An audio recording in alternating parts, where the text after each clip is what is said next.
আসসালামু আলাইকুম গাইস, চলে আসলাম তারাকান্দা পুরাতন গাড়ির হাট। ময়মনসিংহ তারাকান্দা পুরাতন গাড়ির হাট। দেখেন এখানে পাওয়া যায় রিক্সা, ভ্যান গাড়ি, সাথে আবার বাইসাইকেল আছে, আবার একটা মোটরসাইকেলও আছে, একটা পিকআপও আছে।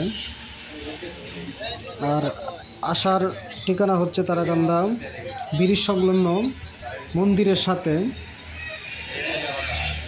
আর হাটটি বসে প্রতি বুধবারে।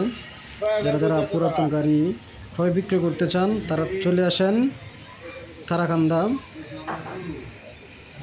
দেখেন অটো আছে, আবার তারাকান্দা ব্রিজের সাথে দেখতে পাবেন। এই দেখেন আবার শেষের দিকে দেখেন লোকেশনটা দেওয়া আছে। এই দেখেন কতগুলো বাইসাইকেল আছে, আবার একটা পিকআপ গাড়িও আছে। এই দেখেন পিকআপ গাড়িটা। যারা যারা নিতে চান তারা চলে আসেন তারাকান্দা পুরাতন গাড়ির হাট। আর যোগাযোগের ঠিকানা এখানে লেখা আছে, এই যে ঠিকানা দেখতে পাচ্ছেন, এই দেখেন।